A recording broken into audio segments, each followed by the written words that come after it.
and welcome to a Smurd P video. And today we are looking at the X-Men event of the year, X of Swords Creation, issue 1, but I'm pretty sure this is just one, and then there's an in-between at some point, and then probably an ending, I guess. And this is part 1 of 22 issues. This is massive. I can't remember, I could be wrong, an event that spanned over 22 issues in an X event. And we know that Jonathan Hickman his world is quite complex. So, but that was a big surprise for me. 22 issues. I thought it was just 12.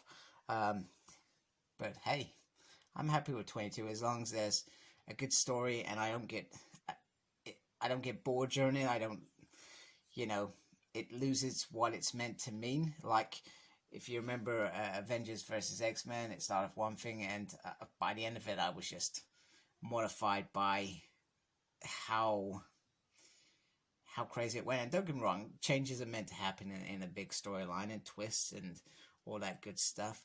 But as long as it's good and as long as I keep enjoying those twists and they're not just there for the sake of it, I'm sure I'm going to love this event. And to be honest with you, I do like Dawn of X. Sometimes not all of it. There are other series that I like better than some. Sometimes when I'm reading the main X-Men run, I think, do you know what, this run is poor. And then other times I think, wow, that was amazing. So, it has its good points and its bad points, like all series. Okay, so the issue starts with a quote, "All I see, I own, and I am unsatisfied with the state of things," and that's Centurion, and I'm pretty sure I probably said that wrong. So we have this army, Del Delor, the last watchtower, the kingdom of Dradador in Otherworld. So this is in Otherworld, and he's never liked this tower, and he wants to eat and drink blood. And you can see down here there are hordes of creatures, and they intend to wipe it out, and they're going to take this war to Krakon. And he says there is an apocalypse coming. So very, very nice start. We have the king inside the watchtower who says he has no children, he has no lineage to protect. If his walls fall, he falls with it. Now send word to Centurion and give her the heads up, basically. So off this flyer goes, however, easily swiped out of existence. So we get X Swords, Chapter 1, Issue 1, and it's called Creation. Jonathan Hickman and Tina Howard are the writers. We've seen them do this stuff before in other X stories. And then we got the other talented team. If you want to have a look there. There you go. There we go. And then we have all the major players in there. Rockslide, Rachel Summers, Summoner, Apocalypse, Magneto, Cypher, Polaris, Havoc, Richard, Siren, Beast, Angel, Monette, Cable, Cyclops, Jean Grey. Mutankind has a new home, Krakon, an island where the past is left behind and the future is free of fear from life-saving medications. To the miracle of resurrection, the Krakon nation represents promise and possibilities for its people, but nothing is new. No past completely erased, no future without a dark cloud on its horizon. Memory is long, history is longer, and the truth will outlast both. Wow, that's an opening. Okay, so the next bit we've kind of seen in the free comic book issue. So the flyers made it to the Starlight Citadel, and then we jumped into this bit where we've got the free bad creatures, and they're gonna do all sorts of stuff, and most of it we can't even read because it's in their own language anyway. And then pretty much we get the statement about what the Starlight Citadel is, and then we are going to go get the cards. And the cards not used very often, but when they are used, it's for a good reason. So she comes up with Judgment, 4 of Wands,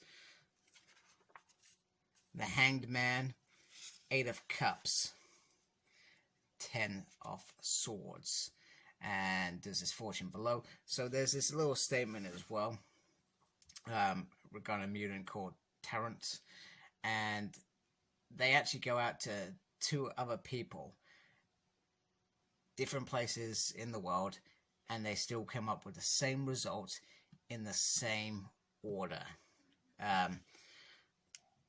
Clearly it means something. And then over here, we've got a little statement. So, Judgment, I'm not going to read these. I'm just going to let me just take you in there quickly. You can pause the video if you want to have a good read of that. And then you can pause that and have a good read of that as well.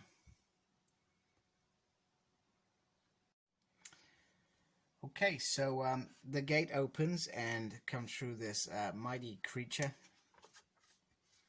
with Summoner, and we have an injured Banjo, and he is dying. He is taken through, and Apocalypse wants to know what happens, and they were ambushed basically as soon as they got through to Otherworld, and he says, "Come with me." So they go straight to the council, and he introduces Sumner from Arakko, and they've got troubling news, and he talks about the other gate. Magneto makes a comment, is, "You didn't ask for my approval," and he says, "Well, you haven't asked for approval for all the gates to do," and he says, "You know what, if Krakon didn't want it, he would have stopped me." And the professor says, "Doug, ask our friend," and he pretty much puts it in probably a way that's quite rude, I guess. Anyway, Krakon gives his blessing to this new gate. So Apocalypse tells the story, which we've heard before in a couple of issues. I think once in Powers of X, and once more recently. I can't remember when exactly, but we heard, in fact, no, I think it was X-Men 12. And we hear about the war, about that there was once one land called Akora, and Akora was split in 2 by the Twilight Sword, creating Krakon and Arakko, and that's probably not how you pronounce that. Anyway, months ago, when he was building his gates, Arakko came through with his son, or his grandson. Anyway, so that's great. And we then hear about what happened with Unus and Banshee, and it's bad. It's really bad. In fact, it's so bad that Apocalypse talks about 1,000 years ago, it took he had to use millions of mutants went through a gate. He lost his wife, I think his child, and the threat is real, and it took everything he took to do it. So Sebastian says, "Well, we shut the door."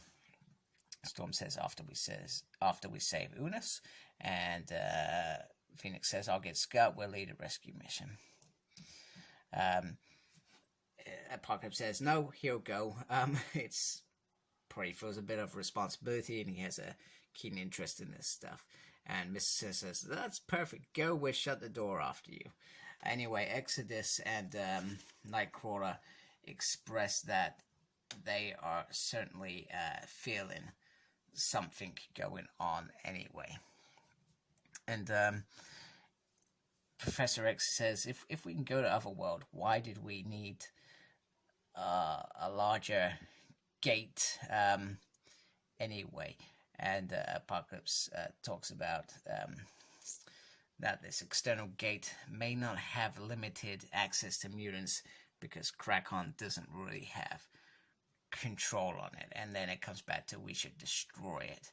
And they put up their hands. However, Krakon intervenes and says, "No, you are my guest. The land is mine, and that's it. So Professor X decides to play friends.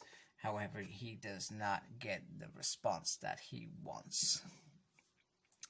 And Magneto just makes a point. You do whatever you have to, but you do not have our blessing. And he says, I'll ask for volunteers. So we get Polaris representing House of M. You get Richter, who is got some sort of weird connection with Apocalypse.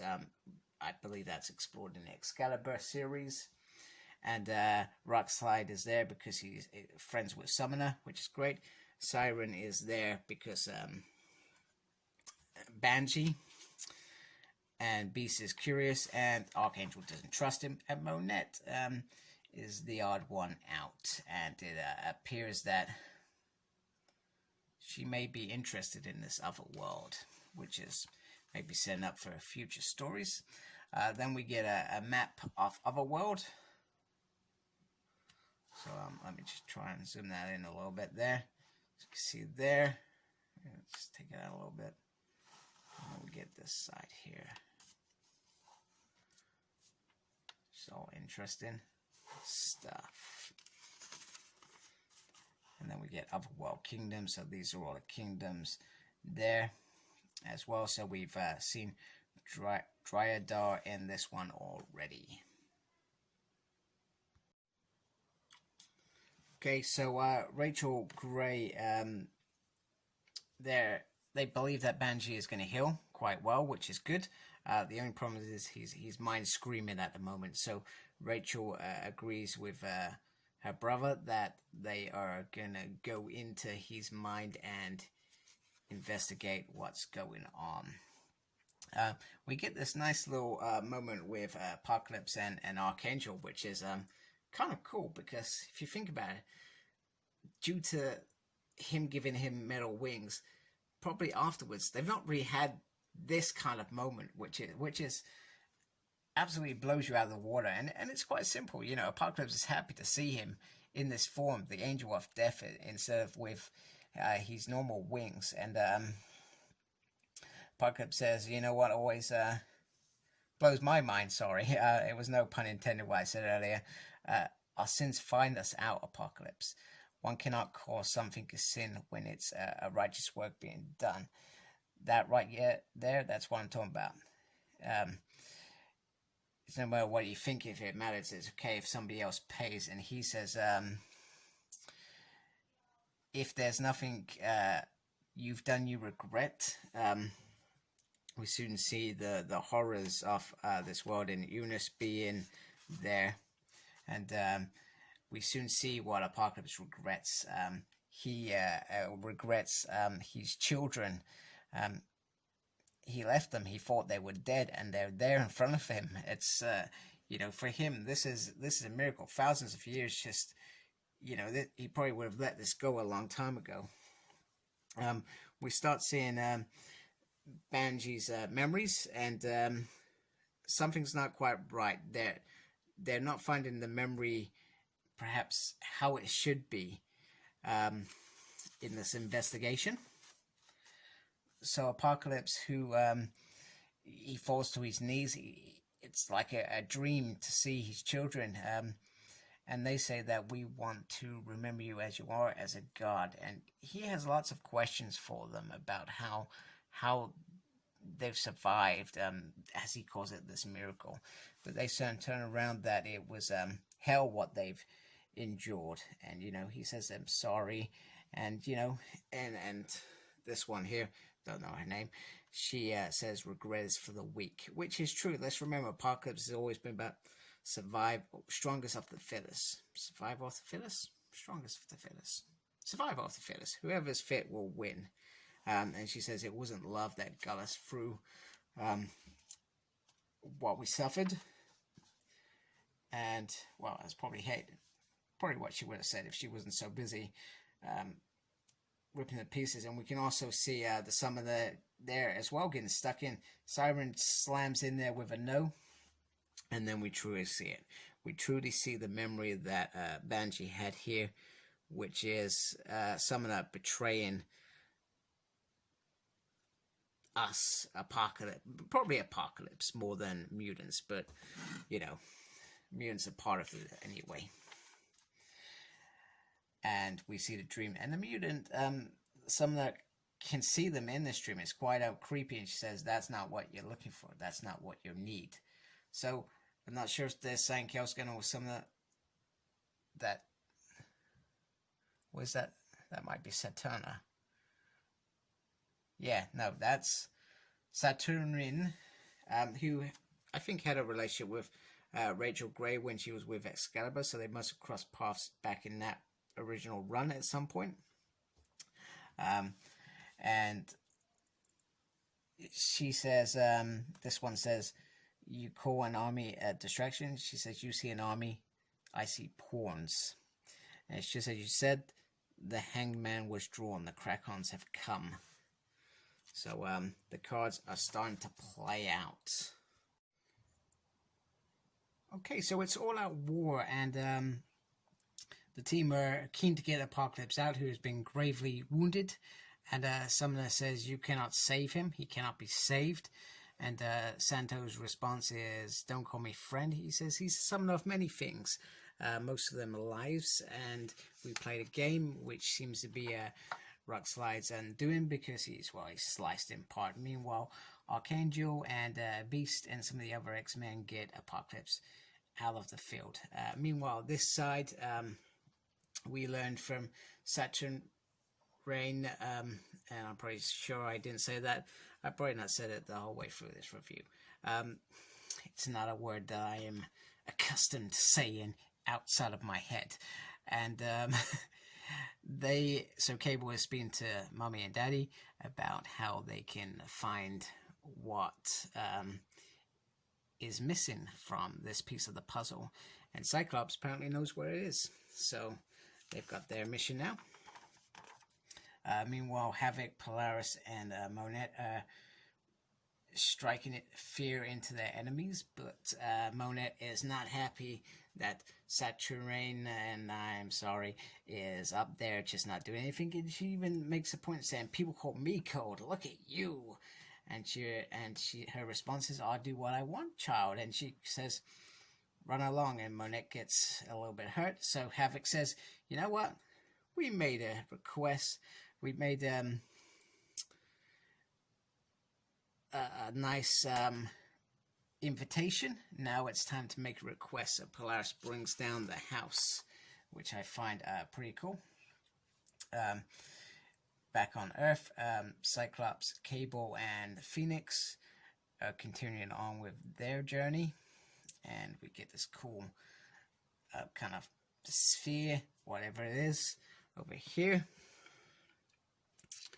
And so forth. It's it ends up with Saturn. No, I'm not going to be able to say it. I'm so sorry, guys. Saturn Reign is showing how it's done. This is her town, or her other world, and nobody is going to be bringing that down. And with a click of her fingers, she pretty much takes besiegings and puts them in a halt. Meanwhile, Cyclops seems to have developed a keen sense of, well, technology. He seems to know a lot in this panel, and I was quite surprised. Don't get me wrong, he's always been a tactical genius and a strategist at heart when it comes to all things battle, but he knows about stuff with this singularity drive that I just didn't expect.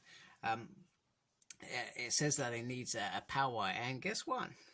Clever little boy here, Cable, he's got a power supply. So they are up and running with whatever on earth they are doing. So Saturn is I'm just going to call it a Sat. We're going to call it a Sat for this review, because I'm terrible at saying the full name.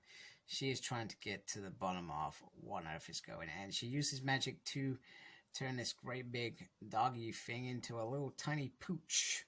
And the tiny pooch is willing to rain blood through Otherworld to get to Krakon. And pretty much that's it. The words are spoken, the words are witnessed, and now we have a duel. A duel, as predicted, is there. And little pup here isn't scared. He says, send whoever you want. We're going to wipe them out. And instead of Sat having her own champions, well, mischievous as she clearly is, the X-Men will be the other champions. And in 3 days, it will all begin. And now we get to hear about the Ten of Swords, the Twilight Blade, Mercy Vermilion, the Red Sword of War, Colony, the Blackbone of Adduct Seducer, Poglu Pog, Purity Aveline, Marus Musis, no idea.